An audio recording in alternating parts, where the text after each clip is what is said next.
বলে আসছি, আজকে যদি মরে যাই আমার লাশটা যেন রাস্তা থেকে কেউ না তুলে। প্রয়োজনে শহীদ হব, কিন্তু সংস্কার করে তবেই ঘরে ফিরবো ইনশাল্লাহ। আমরা নারী শিক্ষার্থীরা কেউ ঘরে বসে থাকবো না, সবাই বের হয়ে আসবে। ন্যাশনাল ঢাকা কলেজ বিশ্ববিদ্যালয় এখন এক হয়ে যাবে। সহিংসতা ছড়িয়ে আমাদের মধ্যে ভয় ঢোকানোর চেষ্টা করছে, কিন্তু এটা হবে না, বৃথা যাবে। আমরা ঢাবি স্টুডেন্ট কালকে যেভাবে মার খেয়েছি, আমাদের ভাইদের যেভাবে মেরেছে, আমি নিজেও ইনজুরিতে আছি। আমি তারপর আজকে আন্দোলনে আসছি। আমরা কিন্তু দমে যায় না, এটা জাস্ট বোঝানোর জন্য যে ইনজুরি থেকে এই জন্য উঠে আসছি যে ঢাবির এখন পর্যন্ত কোনো আন্দোলন কিন্তু বৃথা যায় নাই। এখন পর্যন্ত বাবাকে বলে আসছি, আজকে যদি মরে যাই আমার লাশটা যেন রাস্তা থেকে কেউ না তুলে। আমার ছাত্রদল যখন বিজয় উল্লাস নিয়ে বের হবে, আমাকেও তখন যদি বিজয় ঘোষণা করে আমার লাশটা যেন তারা দাফন করে। এটা ভাষা থেকে বলে আসছি, এখন কি হবে সেটা পরে দেখা যাবে ইনশাল্লাহ। নারী শিক্ষার্থীদের গায়ে হামলা করে ছাত্রলীগ সবচেয়ে নিম্নমানের কাজ করছে, কোনোদিন এমন তো করে নাই। পাকিস্তানি আমলে আমলাতন্ত্র নারী শিক্ষার্থীদের উপর এরকম হামলা করে না। আমরা শুরু থেকেই বলে আসছি এটা একটা অরাজনৈতিক আন্দোলন, এবং এই আন্দোলন যৌক্তিক শিক্ষার্থীদের আন্দোলন। এই আন্দোলনে দেশে আপামর জনসাধারণের একটা ভূমিকা আছে এবং সমর্থন আছে, যেটা আমরা সবসময় পেয়েছি। আমরা যদিও বলেছি এটা একটা অরাজনৈতিক আন্দোলন, কিন্তু আপনারা কালকে দেখেছেন আমাদের কোনোই ইচ্ছা ছিল না মারামারি করার।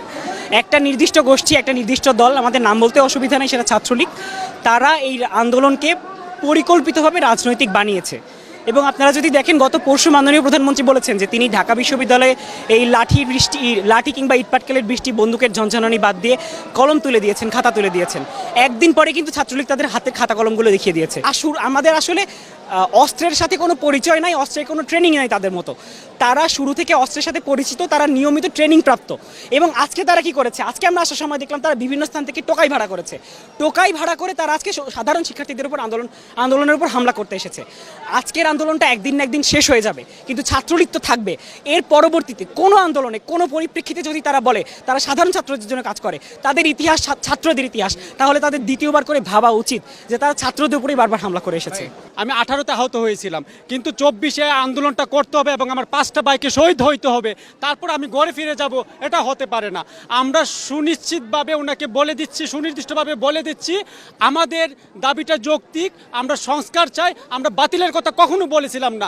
উনি বিরক্ত হয়ে গেলেন, বাতিল করে দিলেন, আবার কুটকে দিয়ে আবার নিয়ে আসলেন। আমার 5টা ভাইয়ের রক্ত আজকে আমার বাংলার মাটি রঞ্জিত করছে, সেই রক্ত বৃথা যেতে দেব না। আমরা অবশ্যই প্রয়োজনে শহীদ হব, কিন্তু সংস্কার করে তবেই ঘরে ফিরবো ইনশাল্লাহ। এই যে ছাত্রীদের গায়ে হাত তোলা হয়েছে, এটা কিন্তু সরকার অবশ্যই সরকারের কানে গেছে, কিন্তু সরকার কেন স্টেপ নিচ্ছে না? তারা কেন পদক্ষেপ নিচ্ছে? সরকার কিন্তু একটা নারীর গায়ে এভাবে হাত তোলা হচ্ছে, হাত দিয়েছে, কিন্তু তারা কোনো পদক্ষেপ নিচ্ছে না। কেন নিচ্ছে না? সরকার কেন চুপ করে আছে? আমরা কিন্তু সরকার বিরোধী আন্দোলনে নামি নাই, আমরা নামছি আমাদের অধিকারের জন্য। আমরা দেশের নাগরিক, আমরা নিজের অধিকার, অবশ্যই আমরা নিজের অধিকার নিয়ে বলতে পারবো, রাজপথে নামতে পারবো। এটার মানে এই না যে সরকার বিরোধী আন্দোলন আমরা নামছি। আমরা কি হয়ে গেলাম? রাজাকার হয়ে গেলাম। ভাই, আমরাও বাঙালি, আমাদের দাদাদের বাপেরাও যুদ্ধ করছে, আমরাও মুক্তিযোদ্ধার ভাই সন্তান, আমরাও কিন্তু কোটা পাই। কিন্তু আমরা কেন আসছি? আমরা যাতে মেধার মূল্যায়নটা হয়, এজন্যই আসছি, আর কিছুই না। আমরা ন্যাশনালের স্টুডেন্ট, আমরা এতদিন কিন্তু কেউই রাস্তায় নামি নাই, কিন্তু আজকে আমরা বাধ্য হয়েছি। কেন বাধ্য হচ্ছি? যে অন্যায়ভাবে, কেন? যেহেতু হলে মেয়েরাও সেফ না, ছেলেরাও সেফ না। এটা কি অন্যায় হচ্ছে? কোটার দাবি না মানতে পারতেন, আপনি একটা যৌক্তিক সমাধান দিতেন, কিন্তু কোনো সমাধান না দিয়ে এটা কোনো হামলা, এটা মানুষের উপর মেনে নেওয়া যায় না। আমরা নারী শিক্ষার্থীরা কেউ ঘরে বসে থাকবো না, সবাই বের হয়ে আসবে।